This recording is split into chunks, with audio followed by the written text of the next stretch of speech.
नमस्कार, मी अविनाश पाठक आणि आपण बघत आहात प्रतिध्वनी यूट्यूब चॅनलचा स्पष्ट आणि परखड कार्यक्रम. प्रेक्षक हो, सध्या महाराष्ट्रात 2 जिल्हे गाजत आहेत. एक म्हणजे बीड आणि दुसरा म्हणजे परभणी.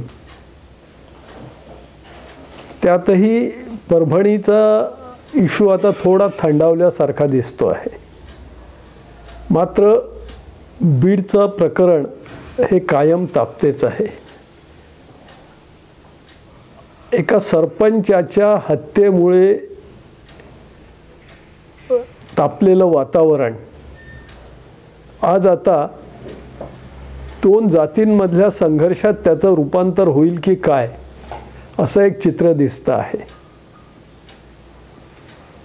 आणि त्यात ज्या सरपंचाची हत्या झाली त्या संतोष देशमुखच्या परिवाराला न्याय मिळण्यापेक्षाही राजकारणी मंडळींना तिथले बीड जिल्ह्याचे मंत्री धनंजय मुंडे यांच्या राजीनाम्यातच जास्त रस आहे की काय, असं चित्र दिसते आहे.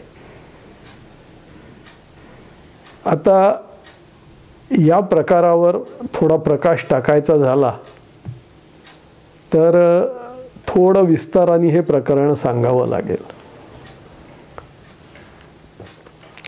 इथे सध्या धनंजय मुंडेंच्या राजीनाम्याची मागणी करणारे मंत्री आहेत, माफ करा, आमदार आहेत. भाजपचे आमदार सुरेश धस, तेही या बीड जिल्ह्यातलेच आहेत. आता त्यांना मुंडेंचाच राजीनामा का हवा आहे,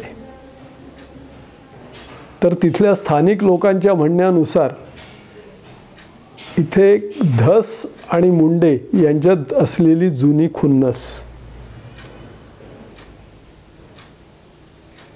धनंजय मुंडे हे आधी भाजपत होते आणि सुरेश धस हे आधी राष्ट्रवादी काँग्रेसमध्ये होते. धनंजय मुंडेंना बोट धरून राजकारणात आणलं ते त्यांच्या काकांनी, म्हणजेच स्वर्गीय गोपीनाथराव मुंडेंनी.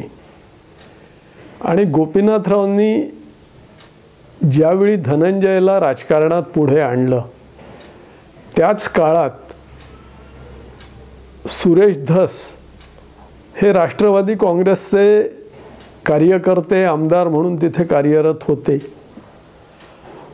आणि गोपीनाथराव आणि सुरेश धस यांच्यात काही फार सख्य नव्हतं.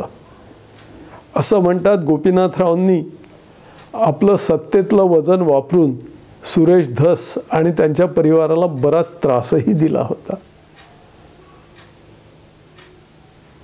गोपीनाथराव तर स्वर्गात गेले, पण सुरेश धस यांचा राग धनंजय मुंडे आणि गोपीनाथरावांची मुलगी पंकजा मुंडे या दोघाही बहीण भावांवर आहे. आता धनंजय मुंडे हे आधी भाजपत होते, तिथूनच ते विधान परिषद सदस्य झाले होते. नंतर गोपीनाथराव हयात असतानाच धनंजय मुंडेंनी भाजप सोडली आणि ते राष्ट्रवादी काँग्रेसमध्ये आले. त्यासाठी अजितदादा पवारच कारणीभूत ठरले होते.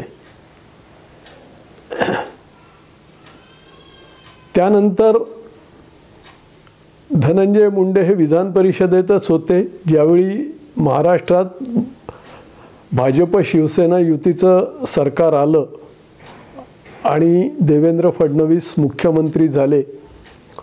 त्यावेळी धनंजय मुंडे हे विधान परिषदेचे विरोधी पक्षनेते झाले होते.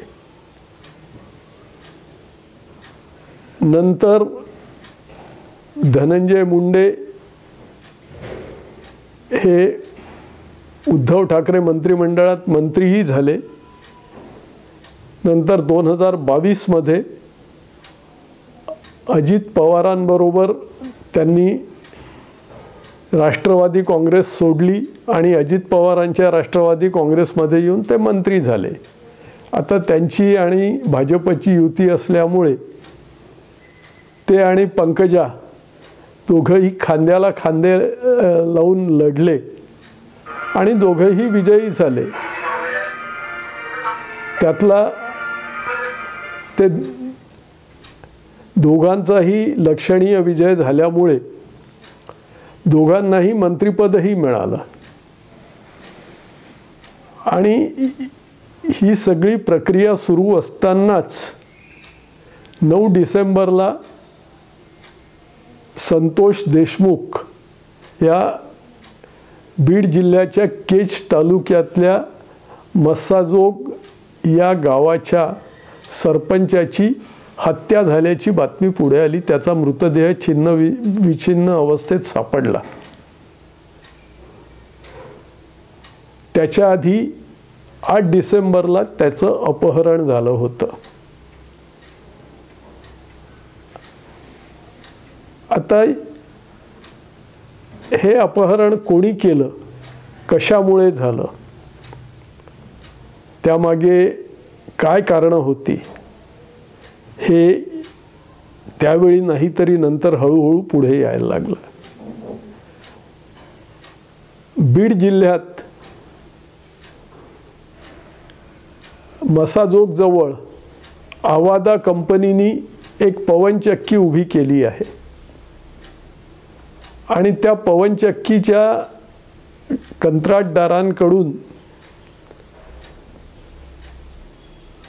धनंजय मुंडेंचे निकटवर्ती असलेले वाल्मिक कराड यांनी खंडणी मागितली होती.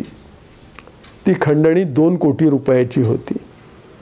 त्यातले 50 लाख वाल्मिक कराडांनी वसूल केले. नंतर कंपनीच्या अधिकाऱ्यांनी पोलीस तक्रारही केली त्या संदर्भात. मात्र वाल्मिक कराड काही पोलिसांना सापडले नव्हते. किंवा असंही असू शकेल की पोलिसांनी वाल्मिक कराडांना पकडायचा प्रयत्नच केला नसावा, कारण हे वाल्मिक कराड हे धनंजय मुंडेंचे अतिशय निकटवर्ती होते.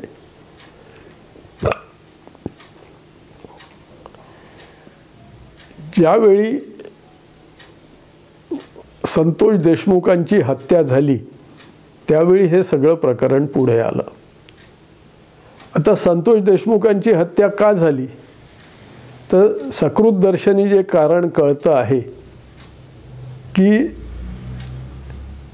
मस्साजोग जवळ पवनचक्की उभी होणार असल्यामुळे स्थानिकांना रोजगार मिळेल, त्यामुळे त्याला विरोध करू नये आणि त्या पवनचक्की उभारणीत कोणत्याही अडचणी आणू नये अशा विचारांचे संतोष देशमुख होते.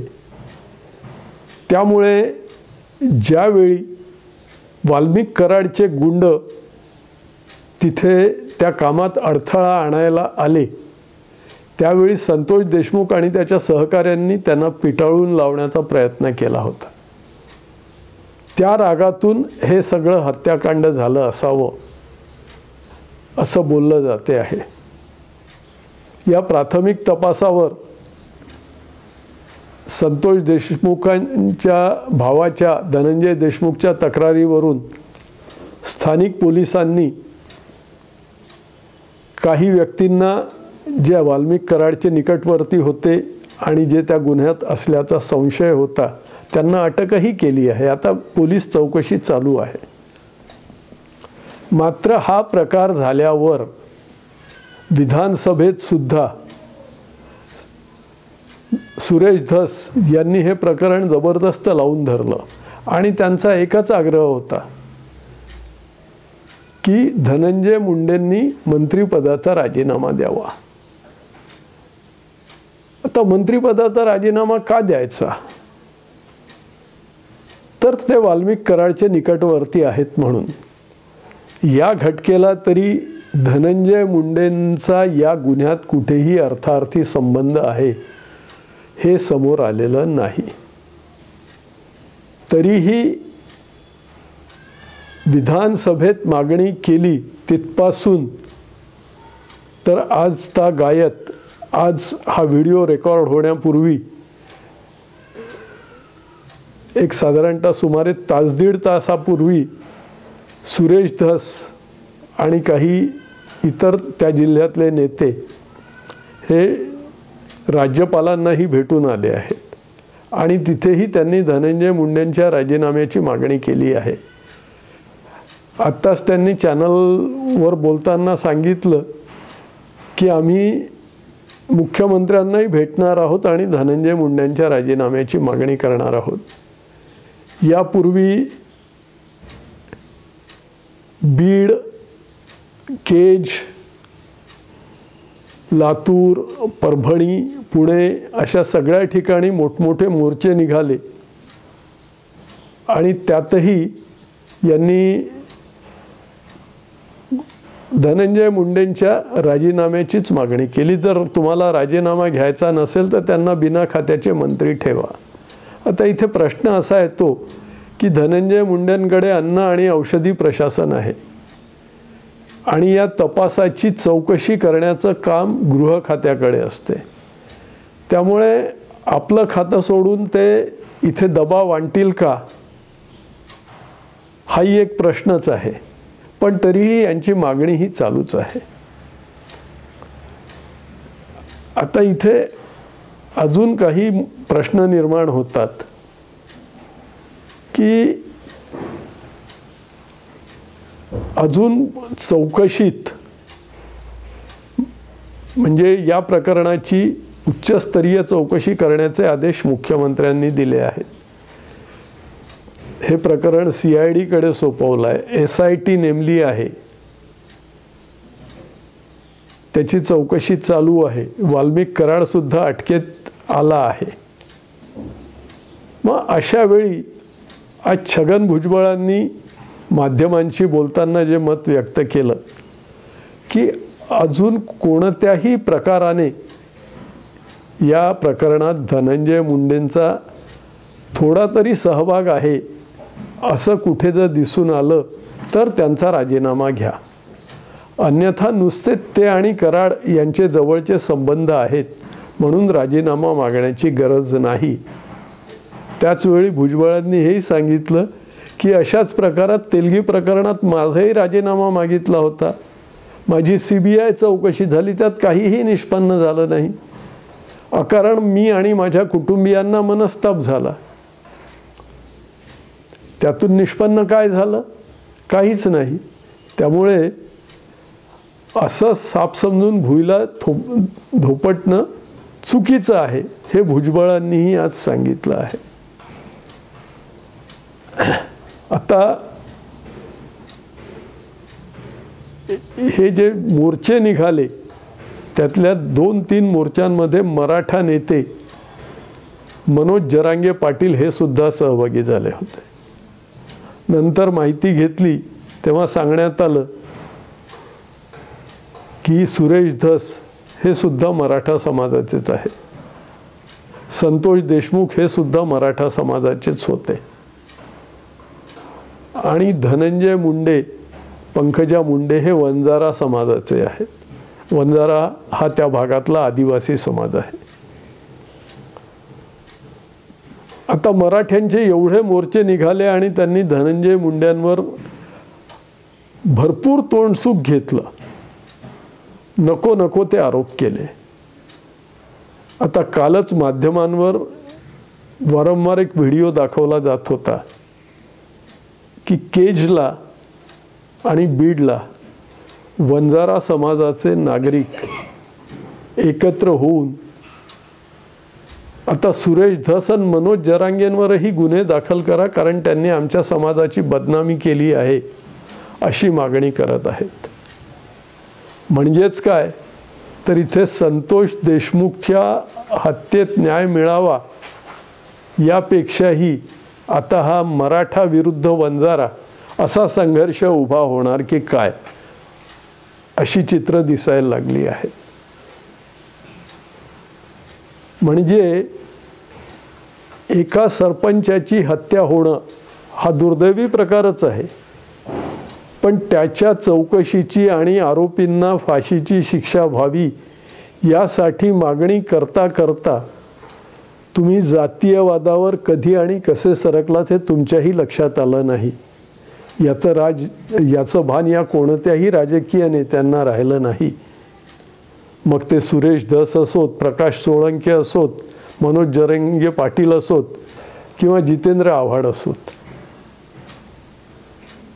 या सगळ्यांनी धनंजय मुंडेंवर भरपूर तोंडसुख घेतलं आणि त्याचा परिणाम शेवटी असा झाला की आता 2 जातींमध्ये तेढ निर्माण होणार आहे.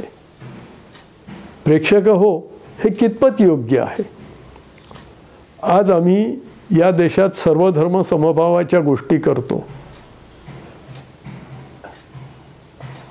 आणि त्याच वेळी आम्ही अशी जातीत तेढ निर्माण करतो.